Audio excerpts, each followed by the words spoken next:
नमस्कार दोस्तों, मैं शेख इमरान अहमद आपका लर्न हिंदी एक्सप्रेस चैनल में स्वागत करता हूं। मित्रों, दोस्तों देखिए, आज हम अध्ययन करने वाले हैं हिंदी विषय के संबंधित महत्वपूर्ण विषय जो आप सभी के सामने में लेकर आया हूं। दोस्तों, आज हम अध्ययन करेंगे और बहुत सारी तथ्यों को समझने का प्रयास करेंगे जो आपकी आने वाली परीक्षा एसएसबी टीजीटी की परीक्षा हो या ओटीईटी की परीक्षा हो या ओएसटीटी की परीक्षा हो, या आप कक्षा 10वीं में या 12वीं में आप अध्ययन कर रहे हैं, बोर्ड की परीक्षा आप देने वाले हैं, या आप बीएचडी हिंदी जो उड़ीसा की प्रवेश परीक्षा हो रही है प्रतिवर्ष अपकमिंग आने वाली, उसकी तैयारी कर रहे हैं।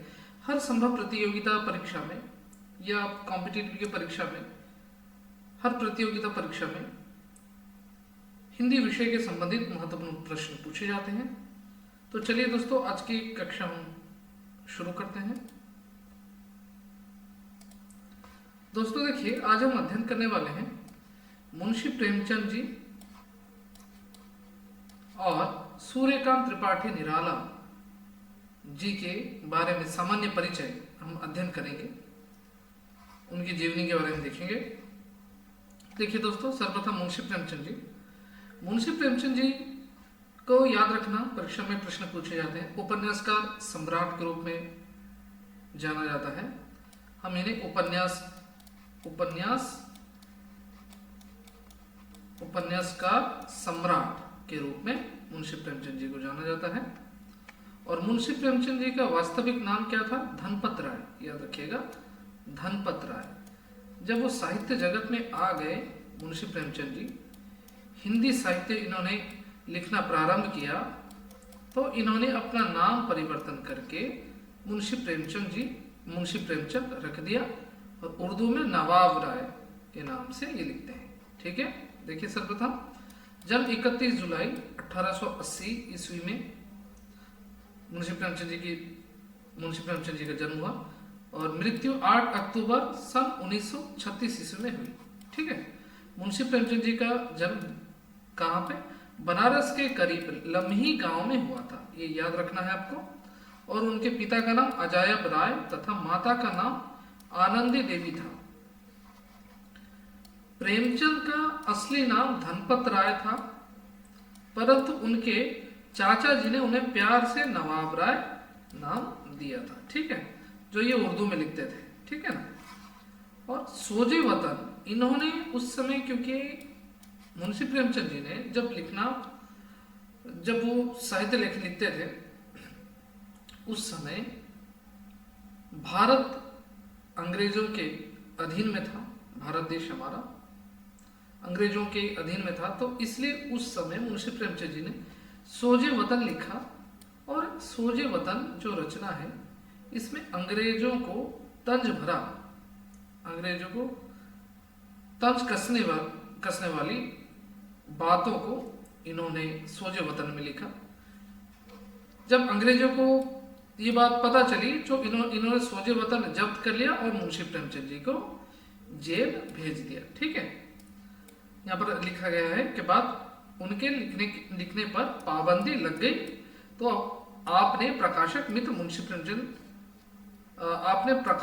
मुंशी दया नारायण निगम के सुझाव पर उन्होंने यहाँ पर अपना नाम प्रेमचंद परिवर्तन कर दिया, मुंशी प्रेमचंद। ठीक है, मतलब किन्होंने सुझाव दिया नाम परिवर्तन करने के लिए? याद रखना, दया नारायण निगम, इन्होंने सुझाव दिया जो आप अपना नाम परिवर्तन कर लीजिए, क्योंकि अंग्रेजों को पता चल गया तो इन्होंने प्रेमचंद रख लिया। ठीक है, और उर्दू में नवाब राय के नाम से लिखते थे। ठीक है, उसी नाम से उर्दू और हिंदी दोनों में लिखना शुरू कर दिया। 7 वर्ष की अवस्था में माता तथा 14 वर्ष की अवस्था में पिता का देहांत हो गया। ठीक है, और बताया जाता है मुंशी प्रेमचंद जी जो हैं 16 वर्ष की उम्र में इनकी विवाह भी हो गई थी। नौकरी के साथ ही इन्होंने पढ़ाई जारी रखी। सन 1910 में इंटर पास किया। इंटर अर्थात जो 12th को बताया जाता है ना, 12th बोर्ड, इंटर बताया जाता है हिंदी में। सन सन 1919 में बीए पास करने के बाद शिक्षा विभाग के सब इंस्पेक्टर पद पर नियुक्त हुए।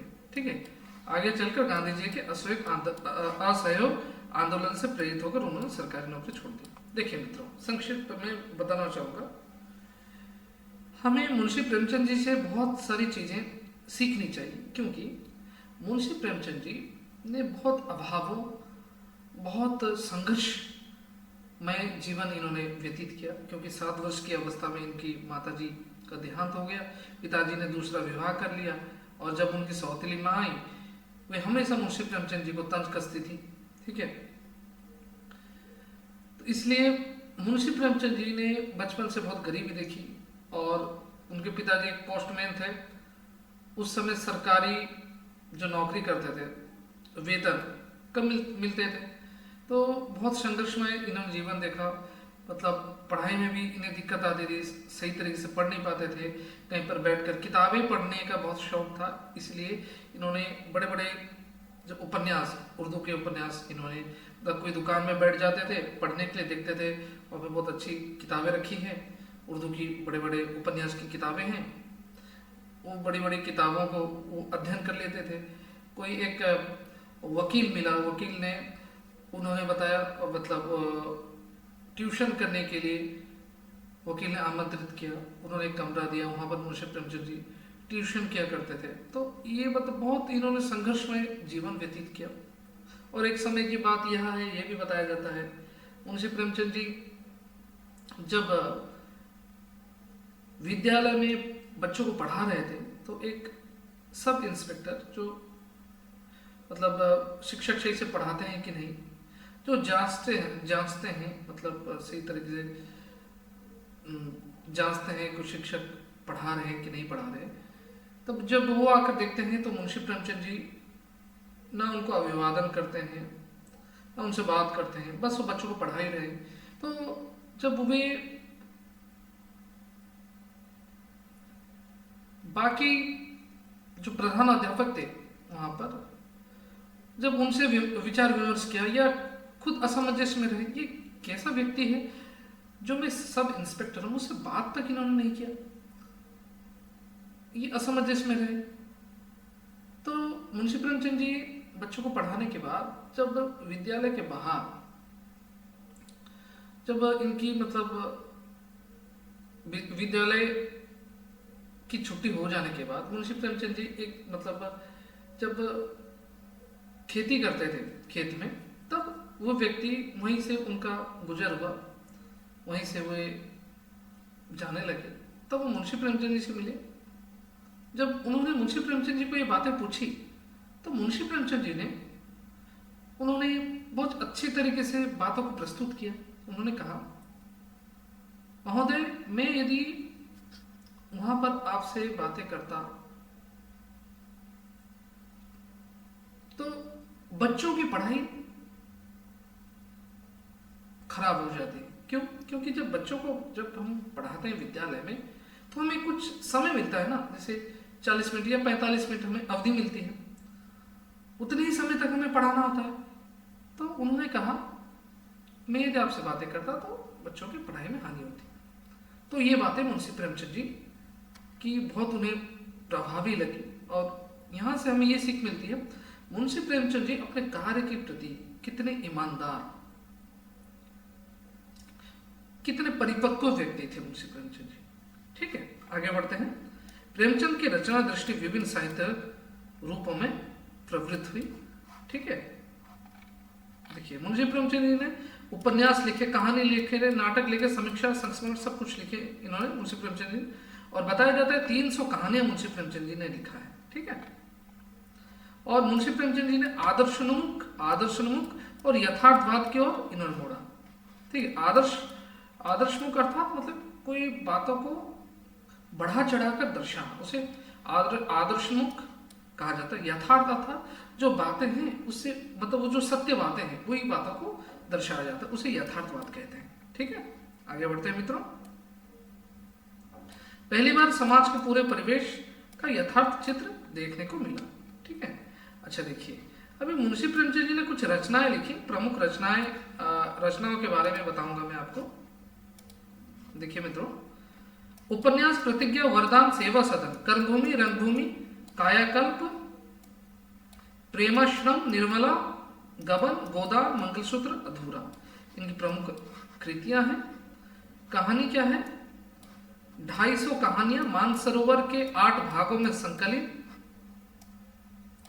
इसके अलावा कई और कहानियां यत्र तत्र प्रकाशित है। नाटक है करबला, संग्राम, प्रेम की वेदी, पत्रिका, संपादन, हंस मारी, जागरण। ये मुंशी प्रेमचंद जी की इतनी कहानियां हैं। बाकी तो बहुत सारी कहानियां हैं, ये कुछ प्रमुख कहानियों के बारे में मैंने आपको बताया। देखिए बच्चों, मुंशी प्रेमचंद जी ने जीवन में बहुत संघर्ष देखा, और ये ज्यादातर आप मुंशी प्रेमचंद जी के रचनाओं के बारे में आप अध्ययन करेंगे, उसमें आपको दलित या महिलाओं या किसान के ऊपर जो, या गरीब के ऊपर जो अत्याचार होते थे,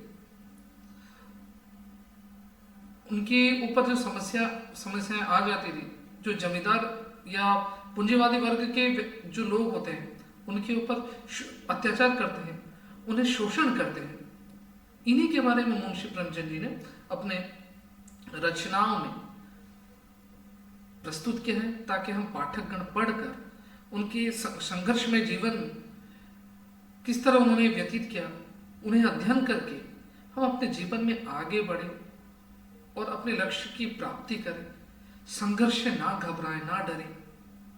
ठीक है, जैसे यहाँ पर देखिए आप, गोदान, किसान की जो हो रही है, किसान की समस्या के, मतलब जो किसान, गरीब किसान हो रही, उसके बारे में दर्शाया गया, किस तरह जमींदार उसके ऊपर अत्याचार कर रहा था, शोषण कर रहा था। गाय के लिए इसने अपना प्राण त्याग दिया। निर्मला, एक 15 वर्ष की लड़की निर्मला, दहेज के कारण इसकी माताजी ने विवाह करवा दिया। ठीक है,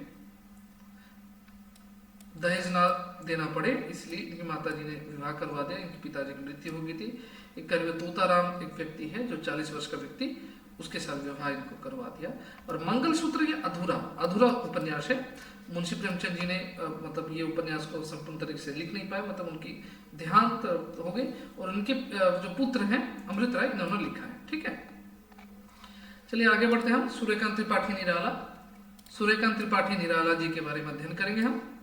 देखिए, सूर्यकांत त्रिपाठी निराला जी, इनका जन्म सन 1897 ईस्वी में जन्म इनका हुआ, और इनका निधन सन 1962 ईस्वी में हुआ। ठीक है, सूर्यकांत त्रिपाठी निराला का जन्म माघ शुक्ल एकादशी को बंगाल के मेदिनीपुर जिले के महिषादल रियासत में 1897 को हुआ। बताया जाता है सूर्यकांत त्रिपाठी निराला जी उत्तर प्रदेश से आते हैं, लेकिन इनके पिताजी नौकरी करते थे, इसलिए ये बंगाल मेदिनीपुर जिले में रहते थे। ठीक है, उनके पिता राम सहाय उन्नाव जिले के गढ़कोला के थे, महिषादल राज्य में नौकरी करते थे। ठीक है, बचपन में ही निराला की माता चल बसी। हाई स्कूल में 9वीं कक्षा में थे तब उनका विवाह हुआ। सन 1918 में पत्नी भी चल बसी। एक पुत्र और पुत्री सरोज थे। आप सभी को सूर्यकांत त्रिपाठी निराला जी के बारे में एक बार सही तरीके से अध्ययन करना अति आवश्यक है। जब आप अध्ययन करोगे ना, आंखों में आंसू आ जाएंगे। मित्रों, सूर्यकांत त्रिपाठी निराला जी बचपन से इन्होंने बहुत कष्ट देखा है, बहुत दुख देखा है। बताया जाता है उनकी पुत्री, एक पुत्र एक पुत्री सरोज, 18 वर्ष की लड़की, मतलब जब पुत्री को भयंकर बीमारी हो जाती है, बीमारी के लिए इलाज करने के लिए, बच्ची की इलाज करने के लिए भी सूर्यकांत त्रिपाठी निराला जी के पास पैसे हुआ नहीं करते, पैसे नहीं थे उनके पास, बच्ची की सही तरीके से इलाज हो जाए। उनके आंखों के सामने उनकी पुत्री सरोज की मृत्यु हो गई। सूर्यकांत त्रिपाठी निराला जी के आंखों में एक बूंद भी आंसू नहीं गिरी। इन्होंने एक कुर्ता पहन लिया और छड़ी पकड़ी और घर से निकल गए। जो भी इनके मन की व्यथा है, इन्होंने सब कुछ, सरोज स्मृति इनकी रचना है सूर्यकांत त्रिपाठी निराला जी की। सरोज स्मृति में उनकी पुत्री के बारे में संपूर्ण तरीके से इन्होंने लिख डाला। ठीक है मित्रों, चलिए आगे। एक मर्म व्यथा मतलब सूर्यकांत त्रिपाठी निराला जी के बारे में यदि हम पढ़ें तो हमें जीवन में सीख मिलती है। जीवन में कितनी कठिनाई है, कितनी परेशानी है, कितनी समस्या है, लेकिन ये महान विद्वान कवि सूर्यकांत त्रिपाठी निराला ये संघर्ष कभी हारे नहीं, डट कर लड़े, दृढ़ संकल्प लिया इन्होंने और जीवन में आगे बढ़ते रहे। सन 1920 में निराला कलकत्ता आए। मतवाला पत्रिका में उनकी कविताएं छपी और शीघ्र प्रसिद्ध हो गए। याद रखना, जीवन घोर आर्थिक संकट में गुजरा। कवि का व्यक्तिगत तथा साहित्यिक जीवन अत्यंत संघर्षमय रहा। उनको कष्ट भी मिला और लड़ने की प्रेरणा भी। निराला के साहित्य में संघर्ष की प्रवृत्ति दिखाई देती है, इसीलिए उनको पौरुष के कवि, याद रखना, महाप्राण आदि भी कहा जाता है। उनकी प्रख्यात रचनाएं क्या क्या है? अनामिका भाग 1 जो सन 1922 में प्रकाशित हुई, परिमल सन 1930 में प्रकाशित हुई, गीतिका सन 1836 ईस्वी में प्रकाशित हुई, अनामिका भाग 2 सन 1938 ईस्वी में प्रकाशित हुई, तुलसीदास खंड काव्य सन 1938 ईस्वी में प्रकाशित हुई, कुकुरमुत्ता सन 1942 ईस्वी में प्रकाशित हुई, अपरा आराधना सन 1953 ईस्वी में प्रकाशित हुई, अर्चना सन 1950 ईस्वी में प्रकाशित हुई, रामचरितमानस का खड़ी बोली में रूपांतर आदि। निराला ने उपन्यास, कहानी, निबंध, रेखाचित्र, आलोचना भी लिखे हैं, अनुवाद भी किया है, जीवनियां लिखी हैं, ठीक है। और विश्वंभर मानव के शब्दों में छायावादी कवियों में निराला जीवन के सबसे अधिक निकट थे। उससे उनका घनिष्ठ परिचय था। जीवन अपनी पूर्ण विविधता के साथ ही नहीं, पूरी गहराई के साथ उनके काव्य में चित्रित हुआ। औज और करुणा, विनय और विद्रोह, रोमांस और भक्ति, क्लासिक गंभीरता, हास्य में, सभी तरीके से इन्होंने रचनाएं लिखी, ठीक है।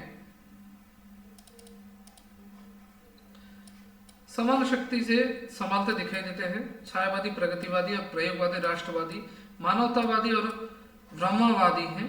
वे मुक्त छंद के प्रवर्तक हैं। छंदबद्ध काव्य पर उनका असाधारण अधिकार था, ठीक है।